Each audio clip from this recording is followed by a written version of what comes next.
특별한 우리들의 슬기로운 신앙생활, 오늘의 듣는 묵상은 예레미야 22장 3절에서 5절까지의 말씀입니다.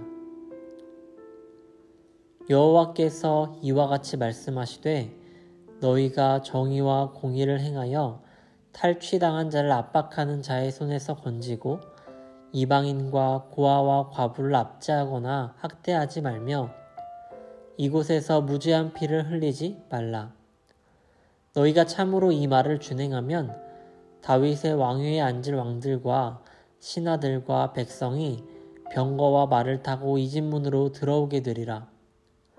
그러나 너희가 이 말을 듣지 아니하면 내가 나를 두고 맹세하노니 이 집이 황폐하리라. 여호와의 말씀이니라. 아멘. 우리는 계속해서 예레미야 말씀을 통해 하나님의 마음과 오늘 우리를 향한 하나님의 메시지를 생각해보고 있습니다. 3절 말씀은 이렇게 시작합니다. 여호와께서 이와 같이 말씀하시되 너희가 정의와 공의를 행하여 탈취당한 자를 압박하는 자의 손에서 건지고 이방인과 고아와 과부를 압제하거나 학대하지 말며 이곳에서 무죄한 피를 흘리지 말라. 저는 말씀을 읽는데 눈에 들어오는 단어 2개가 있었습니다. 바로 정의와 공의입니다. 하나님께서 예레미야의 입을 통하여 이스라엘 백성들에게 말씀하십니다. 너희는 정의와 공의를 행하라. 여러분은 정의, 공의를 생각하면 무엇이 떠오르시나요? 저는 공명정대함의 상징인 디케의 저울 이미지가 먼저 떠올랐습니다. 우리가 흔히 생각할 때 정의와 공의를 행하는 것은 국가 권력이나 판사 등의 역할로 여겨지기도 합니다. 또한 어떤 것에 영향력이 미치는 가운데 이루어지는 통치의 과정을 생각해 볼 수도 있죠. 우리는 모두 이 사회와 세상을 정의가 물같이, 공의가 강같이 흐르는 곳으로 만들어야 할 의무를 갖고 있습니다. 그러나 나와는 거리감이 있는 것처럼 그들의 일로만 생각하는 것이 아니라 그 시선을 우리에게로 가져오기를 원합니다. 하나님께서는 정의와 공의를 행할 주체를 분명히 밝히시는데 너희가, 즉 이 말씀을 읽고 있는 우리에게 요청하시는 겁니다.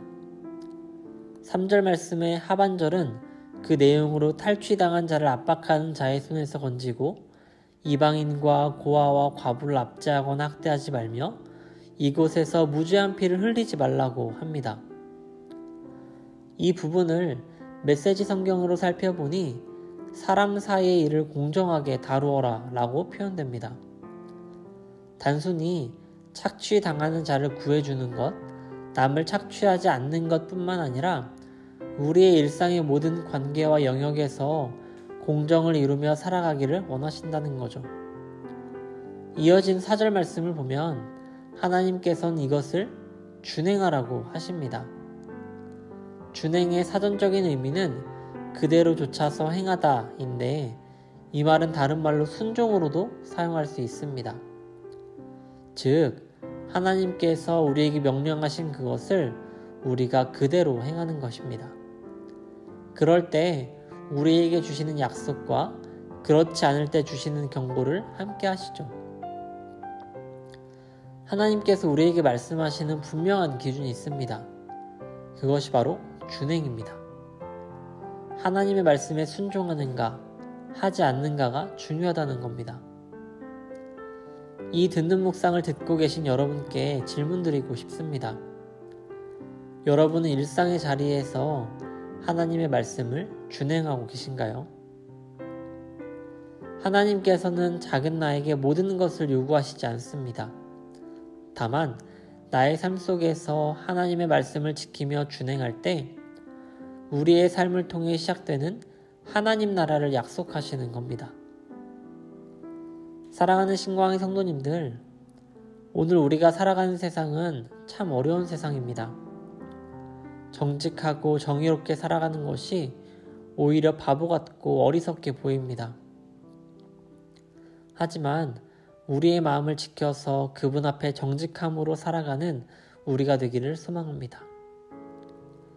내 삶 속에서 내가 발딛고 있는 그 자리에서 정의와 공의가 이루어질 때 그곳에서부터 하나님의 나라가 시작되기 때문입니다.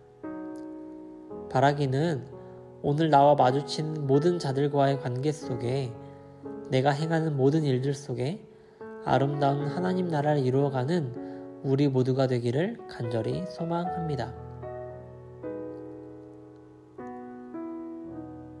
오늘은 질문 한 가지를 같이 생각해보며 듣는 묵상을 마치도록 하겠습니다. 오늘 내가 어떻게 정의 또는 공의를 행할 수 있을까요?